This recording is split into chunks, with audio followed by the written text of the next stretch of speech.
So now we're picking up in Genesis 21, and we're going to learn a little bit more about Abraham's life. So verses 1 through 2, God kept his promise, and Sarah gave birth to a son when he said he'd be born. And it said that Sarah was old. Verses 3 through 5, they named the baby Isaac, and they circumcised him when he was 8 years old, just as God commanded. Abraham was 100. So Abraham was 100 when the baby was born, just like God said he would be. And all was well. Abraham kept his promise to God and circumcised Isaac when he was 8. Verses 6 through 7, Sarah said that God brought her laughter as she gave birth in her old age. And remember, that's what Isaac's name means. Verses 8 through 10.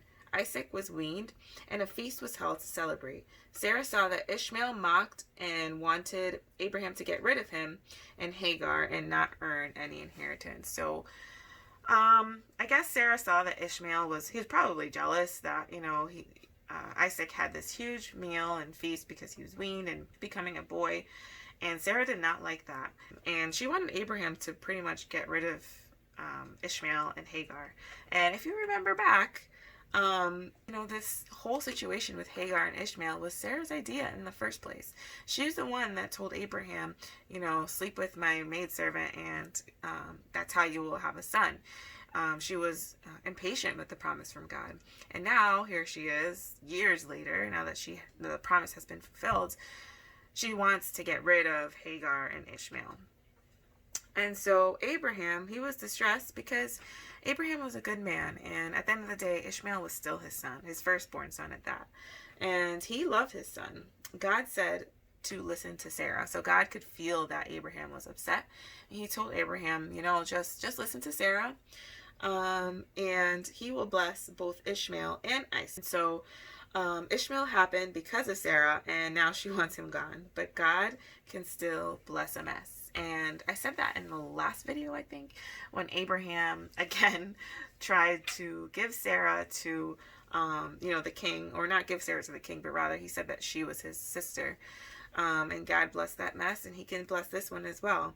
And so Abraham was very nervous for Ishmael, but, God said, listen to your wife, and I will take care of Ishmael. And I guess that could be really nerve-wracking. As a parent, I can understand, you have to basically, not abandon, but in a sense, abandon your child and, leave them in the hands of God. So Abraham had a lot of faith in God, and he did just that. He listened. So Abraham, and I'm sure this was a heart-wrenching move, but he gave Hagar food and water and told her to leave. Wandered in the desert, and she cried in despair. Have you ever been at a point in your life where you're just walking around, wandering in the desert, and you just ran out of water and food?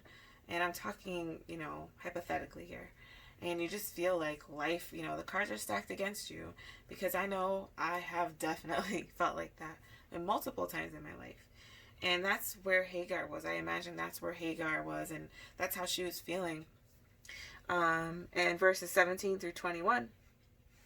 God lifted their spirits. He opened their eyes. And she saw water. Her eyes were opened. That's what the word said. And I read out of the NIV. It said that her eyes were opened. And sometimes we are at our absolute lowest, but God opens our eyes and gives us hope. They lived in the desert, and he became an archer, and Hagar found an Egyptian wife for him. So just as God promised, he provided. He provided water and hope for Hagar. He provided a wife for Ishmael.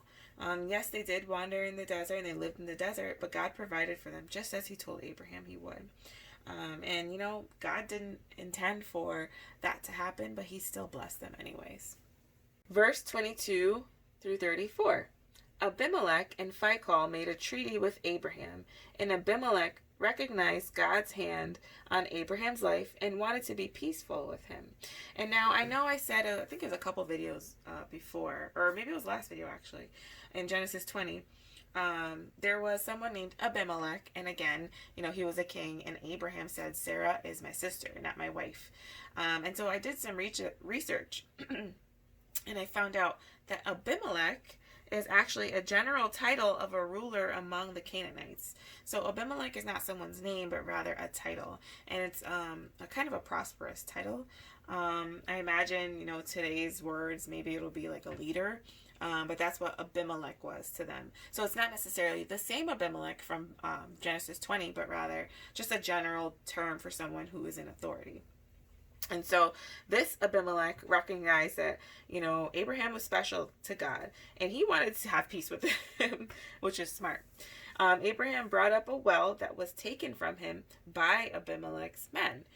And I had to look up a lot of research on this part of the Bible because I didn't understand. Of course, I don't have formal training, so I really wanted to get a good grasp of why things happen, and especially in a historical context. And so I did find info, and it said the location of the oath was called Beersheba, which means the well of seven and the well of oath. Abraham gave Abimelech 7 lambs as part of the oath. Canaan had no rivers. So the geographical location of Canaan had no rivers, had no water, which is imperative. So a well was vital. The 7 lambs was given to Abimelech as to offer as compensation for the well. And in verses 32 through 34, the tree planted was a tamarisk tree, and that tree actually takes a long time to grow, kind of similar to Abraham's promise. But that land was promised to Abraham's descendants. And Abraham continued to call on the name of the Lord regardless of the conflict around him. So he continued to call on God and pray and have faith regardless. Can you imagine Abraham, how he felt getting approached by this leader and, all these men, and they had to kind of get onto common ground, especially with that well that Abimelech's men did take from him. But he stood his ground, and he knew, God's got me. And we've got to have that kind of faith too, that kind of sure faith that we know that God's got us no matter what. So this was kind of a cool chapter. We see Abraham, he's grown. Remember the first Abraham back, when he first started? He's grown a lot in the Lord, and I think it's really cool, and I think that's what happens to us through life as well. So that's it for this chapter. Next week we'll read Genesis 21. Thank you so much. Each and every one of you, anytime you comment or like anything, it means the world. It truly does. And I'm always blown away.